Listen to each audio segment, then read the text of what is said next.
Hello students, welcome to the class. चलिए हम आज लास्ट पार्ट करते हैं इस चैप्टर का। सबसे पहले, are various energy forms are inter convertible not. Yes, एक एनर्जी दूसरी एनर्जी में चेंज होती है और वो एनर्जी वापस से दूसरी एनर्जी ओरिजिनल एनर्जी में वापस आ सकती है, डेफिनेटली। ठीक है, तो ये हम प्रूव करेंगे इस वाले फिनोमिनन से, जो है law of conservation of energy. Law of conservation of energy क्या कहता है? Whenever energy gets transform the total energy remain unchanged. जब भी कोई भी एनर्जी एक फॉर्म से दूसरी फॉर्म में ट्रांसफॉर्म होती है तो वो उसकी टोटल एनर्जी क्या होती है? वो अनचेंज्ड होती है।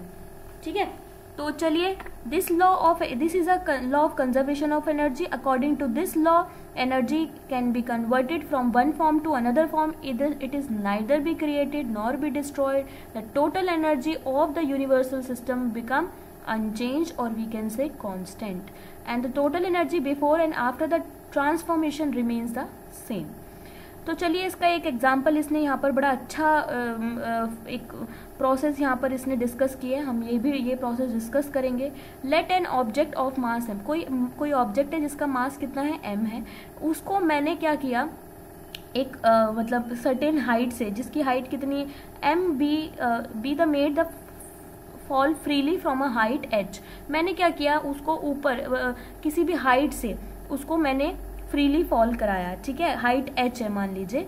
तो at the start the potential energy is mgh। अब जब स्टार्ट थी तो एनर्जी कितनी थी? mgh, है ना। और काइनेटिक एनर्जी क्या थी? 0 थी। बट जैसे जैसे मोशन बढ़ता गया, वो जो मेरा ऑब्जेक्ट है वो ऊपर से नीचे आ रहा है, जैसे जैसे मोशन बढ़ता गया वैसे वैसे ये जो पोटेंशियल एनर्जी है किस में ट्रांसफॉर्म हो रही है? काइनेटिक एनर्जी में ट्रांसफॉर्म हो रही है। It is 0 because the velocity is 0। Obviously बात है, इनिशियल वेलोसिटी जब हम हाइट से कोई चीज भी नीचे आती है तो वो क्या होती है? इनिशियल वेलोसिटी 0 होती है। ये मैंने आपको बताया मोशन के चैप्टर में। The total energy of the object is दस mgh। तो टोटल एनर्जी कितनी होगी? mgh, जो टॉप की हाइट पे होगी जब मैं उसको ऊपर से नीचे थ्रो कर रही होंगी या फिर फ्री फॉल करा रही होंगी, तो क्या हो रहा होगा कि सबसे जो टॉप पे एनर्जी होगी वो क्या होगी? mgh होगी, यानी कि पोटेंशियल एनर्जी सबसे ज़्यादा होगी, काइनेटिक एनर्जी 0 होगी। बट जैसे जैसे वो फॉल करेगी और नीचे ग्राउंड पर आएगी तो पोटेंशियल एनर्जी किस में चेंज हो जाएगी? काइनेटिक एनर्जी में। If v is the velocity of the object at a given instant, kinetic energy would be half mv²। तो सबसे नीचे ग्राउंड पर आकर पोटेंशियल एनर्जी 0 हो जाएगी और काइनेटिक एनर्जी मेरी क्या हो जाएगी? Half mv²। As the fall of the object continue, the potential energy would decrease and kinetic energy will increase. When the object is about to reach the ground, जब object h equal to 0 ground पर आ जाएगा तो v क्या हो जाएगा? सबसे highest हो जाएगा, काइनेटिक एनर्जी लार्जेस्ट हो जाएगी और पोटेंशियल एनर्जी सबसे कम हो जाएगी। तो सम कितना होगा पोटेंशियल एनर्जी का? अगर मैं एक बात करूं कि पोटेंशियल एनर्जी और काइनेटिक एनर्जी क्या होती है, potential energy plus kinetic energy क्या होता है? एक कांस्टेंट होती है जो कि सम है। ऑल मतलब जहां भी ऊपर हो चाहे नीचे, चाहे किसी भी पॉइंट पे हो, जब वो ऊपर से नीचे कोई चीज़ आ रही है तो किसी भी पॉइंट पे एनर्जी क्या रहेगी? कांस्टेंट रहेगी। जितनी एनर्जी पोटेंशियल एनर्जी कम होगी उतनी ही काइनेटिक एनर्जी बढ़ती चली जाएगी, है ना। तो चलिए, पोटेंशियल एनर्जी और काइनेटिक एनर्जी का सम क्या होगा? हमेशा कांस्टेंट होगा। आगे बढ़ते हैं। ये क्या है कि इस एनर्जी को free fall of the object, the decrease in the potential energy at any point in its path appears as an equal amount of increase in kinetic energy. Air resistance on the motion of the object has been ignored and there is a continuous transformation. अब देखो भाई, ये सबसे important है, मैंने तुम्हें पहले भी बताया था। Gravitational potential energy, gravitational potential energy क्या हो रहा है? किस में कन्वर्ट हो रही है? काइनेटिक एनर्जी में, जब मैं उसको हाइट से, फ्री फॉल हाइट से थ्रो कर रही हूँ।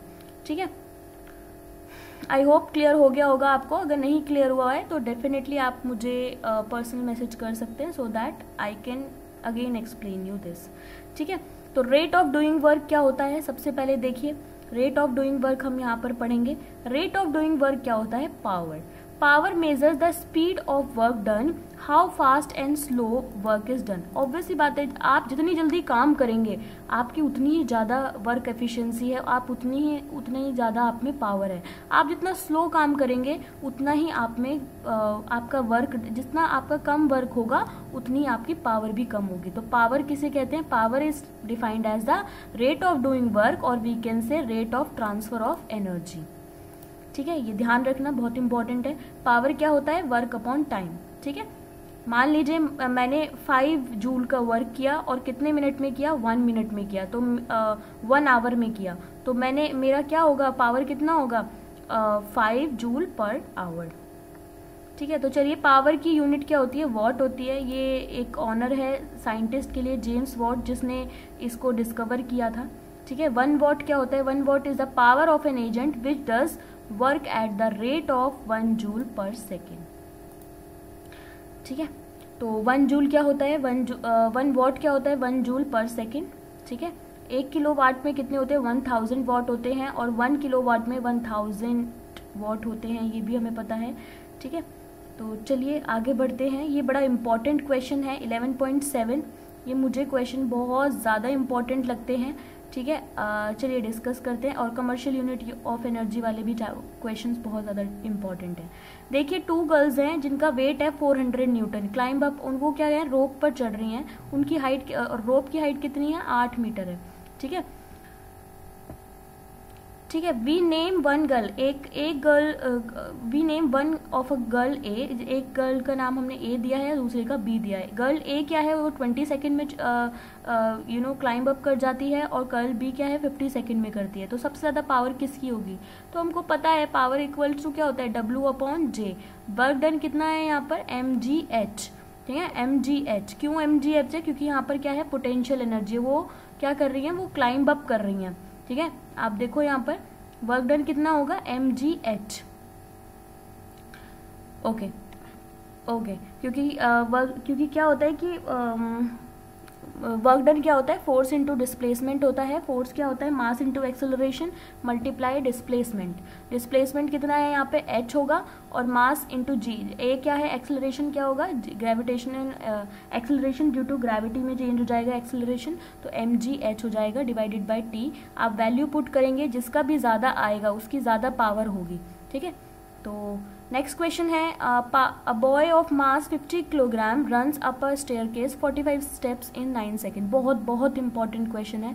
If the height of each step is 15 centimetre. ठीक है, वो 45 एक बच्चा है जो कि 50 किलो का है, 50 केजीज का है, और 45 स्टेप्स चलता है 9 सेकेंड में, और एक स्टेप 15 सेंटीमीटर का है। तो सबसे पहले आप हाइट निकाल लेंगे। 45 कितने स्टेप्स चले हैं उसने?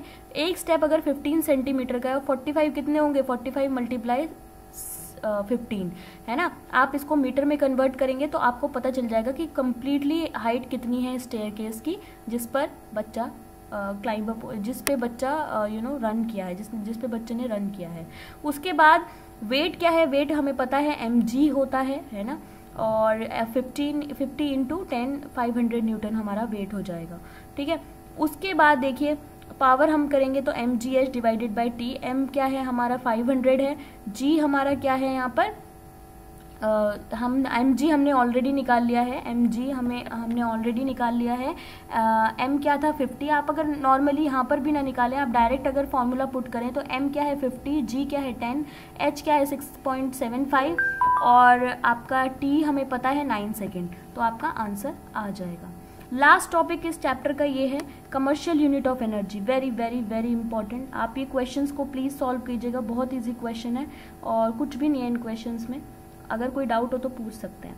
ठीक है, तो देखिए कमर्शियल यूनिट ऑफ एनर्जी क्या होती है। देखिए जब हम ज़्यादा एनर्जी को जब मेज़र करना होता है तो हम हमारे घरों में कमर्शियल यूनिट ऑफ एनर्जी होती है, क्योंकि हमारे घरों में सबसे ज़्यादा एनर्जी यूज़ होती है किसकी फॉर्म में? इलेक्ट्रिसिटी की फॉर्म में। We use bigger unit of energy in kilowatt hour. तो बिगर यूनिट ऑफ एनर्जी हम किस में मेजर करते हैं? किलोवाट आवर में। तो आपके घर में जैसे आपने देखा होगा इलेक्ट्रिसिटी बिल आता है, उसमें 5 यूनिट 6 यूनिट्स ऐसे लिखा आता है। वो यूनिट्स क्या होती हैं? एक यूनिट जो होती है वो आपकी 1 किलोवाट आवर के बराबर होती है। तो वो 1 किलोवाट हम आवर मेजर करते हैं कि आपने कितना कंज्यूम किया है घर पर। ठीक है, इलेक्ट्रिसिटी का।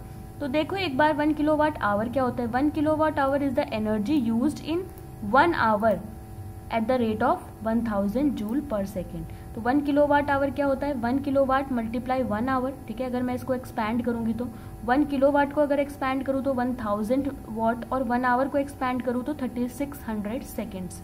तो 1 किलोवाट आवर में कितने जूल होते हैं, 3.6 मल्टीप्लाई 10⁻⁶ जूल।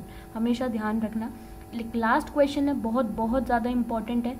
क्या है क्वेश्चन, देखिए। एन इलेक्ट्रिक बल्ब 60 वाट का, एक जो बल्ब है वो आपका 60 वाट का है और 6 आवर पर डे चलता है, 6 घंटे चलता है एक दिन में। तो आप बताइए कितनी यूनिट कंज्यूम होंगी आपके इलेक्ट्रिसिटी बिल में।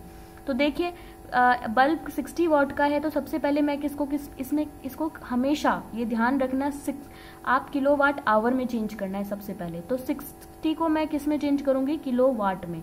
तो किलोवाट में मैं चेंज करूंगी तो क्या होगा, क्योंकि यहाँ पर क्या है, बिगर कमर्शियल यूनिट ऑफ एनर्जी की बात आ रही है। तो कमर्शियल यूनिट ऑफ एनर्जी की बात आएगी तो मैं इसको किस में चेंज करूंगी, किलोवाट में चेंज करूंगी। तो 0.06 किलोवाट, ठीक है। टाइम कितना है, 6 आवर। तो एनर्जी कंज्यूम कितना होगा, देखो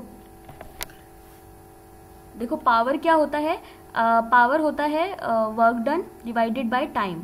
एक minute, work done divided by time. इस वर्क डन को मैं एनर्जी कंज्यूम भी बोल सकती हूँ, बिल्कुल बोल सकती हूँ, क्योंकि हमें पता है कि जो भी हम वर्क डन करते हैं वो एनर्जी कंज्यूम के भी इक्वल होता है। जितनी हमारे पास एनर्जी होगी उतना ही तो वर्क डन करेंगे, इसीलिए मैं यहाँ पे एनर्जी कंज्यूम भी लिख सकती हूँ। तो पावर की एक और फॉर्मूला होता है, power equals to energy consume divided by time. तो एनर्जी कंज्यूम क्या होगा, पावर मल्टीप्लाई टाइम टेकन। तो पावर कितनी है हमारी 0.06 और टाइम कितना है 6 आवर। तो आंसर आएगा 0.636 किलोवाट आवर। हमेशा ध्यान रखना आंसर किलोवाट आवर में आना चाहिए, ठीक है। अगर हम यूनिट्स की बात कर रहे हैं तो कितनी यूनिट्स आएंगी, 0.36 यूनिट आएंगी आपके इलेक्ट्रिसिटी बिल में, ठीक है। तो ये था हमारा चैप्टर, फिनिश हुआ है हमारा चैप्टर, ठीक है। नेक्स्ट क्लास में हम नेक्स्ट चैप्टर स्टार्ट करेंगे। That is it for the today. और आप न्यूमेरिकल्स प्लीज़ सॉल्व कीजिए, बहुत बहुत इंपॉर्टेंट है आपके एग्जाम के लिए। Thank you, have a nice day.